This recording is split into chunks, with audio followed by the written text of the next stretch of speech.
What's up, everybody, and welcome to Star Wars Analyzed. Today we're going to be reviewing Battlefront Twilight Company by Alexander Freed. This novel is part of the new Star Wars canon and was released on November 3rd, 2015 as a companion book to the highly anticipated video game released by EA and DICE, Star Wars Battlefront. Alexander Freed is no stranger to writing Star Wars books, having written Legends books like The Tyrant's Fist and Knights of the Fallen Empire, along with many Dark Horse comics. Having an experienced Star Wars writer like Mr. Freed helming the book definitely caught my interest, and the fact that this is Freed's first novel for the new canon, not to mention Twilight Company being the only video game companion book yet released for this new era of Star Wars canon, makes this book the first of its kind. Let's get into Twilight Company's pages. I am issuing a spoiler alert from here on in.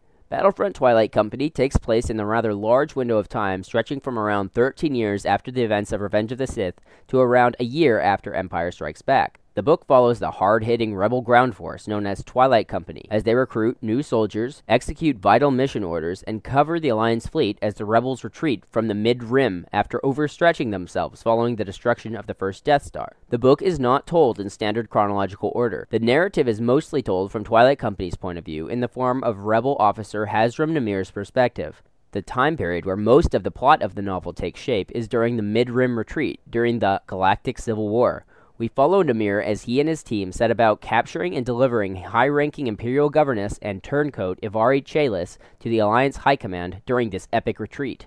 Though we mostly follow Twilight Company from Namir's point of view, the reader is also allowed to follow the Empire's own view of the Mid-Rim retreat in characters like the Imperial Stormtrooper SP-475 stationed on Sullust, as well as two Imperial High Commanders tasked with destroying Twilight Company, Prelate Verge and Captain Tabor Cyteron. It was entertaining to see the interaction between the strange character Prelate Verge and the relatable Captain Cyteron, as these men were so different from one another and the action they take against Twilight Company so unconventional. The reader is not confined to this post-Episode 4 time period. We are given regular flashbacks to a local warlord fighter on the planet of Crucible, where resistance fighters attempt to defend their homeworld from encroaching Imperial control over their planet.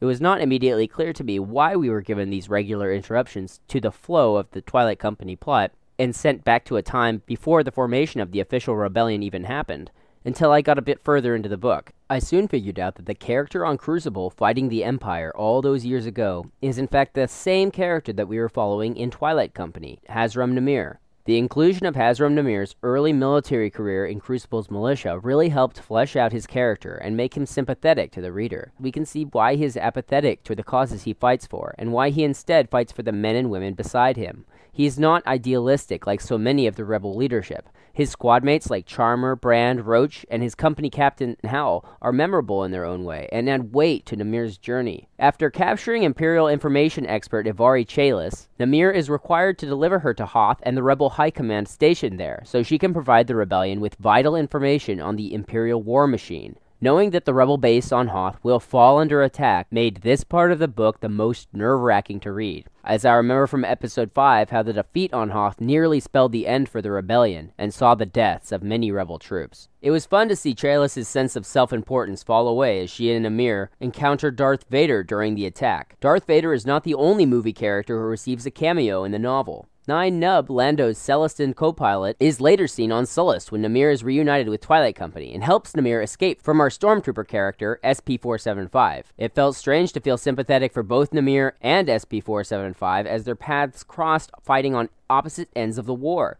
but it also seemed fitting considering one of the reasons for this book's release in the first place was to garner interest in a Star Wars video game that allows players to fight on both the Rebels and the Empire side.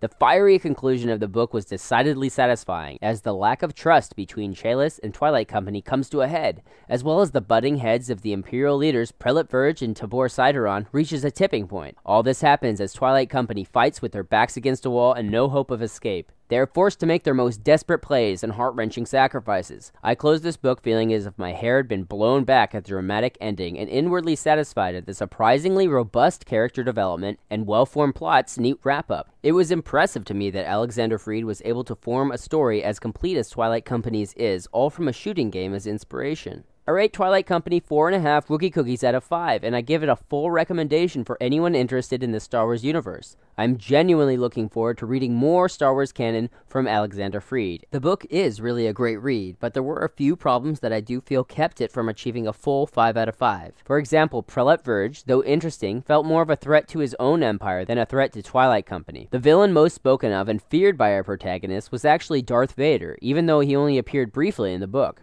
Also, SP-475's plotline was the weakest of the book, and I was hoping she would have more interaction with the other characters. These minor issues aside, the pacing, the characters' motivations, and the personal arcs and the gritty tone of the book make Twilight Company more than just a companion book to a video game. This book's a legitimate good read, and my enjoyment of the game was definitely positively affected by reading this novel. Some stray observations: in the early days of the Empire, it is not clear to those fighting the Empire if their stormtroopers are clones or recruits. We learned that not every rebel fighter is comfortable with the idealism of the rebel cause. For some, fighting for the rebellion is the only real option available to them. Stormtroopers are not always eager to enforce the Empire's hard-lying stance, and try to turn a blind eye to traitorous talk when off the clock.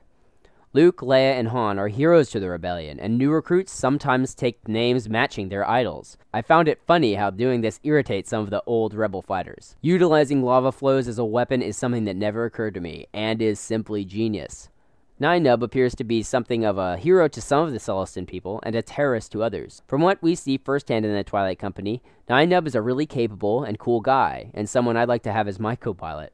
Alright you guys, for a giveaway today, I'm offering you all a chance at winning this working, vintage Empire Strikes Back radio drama CD set. All you need to do to be eligible is hit the like button, be subscribed to this channel, and leave a comment on who your favorite Star Wars author is. You must live in the continental United States to be eligible for me to send you this CD-ROM set. I apologize to our international viewers. Please check back in my next video to see if you've won.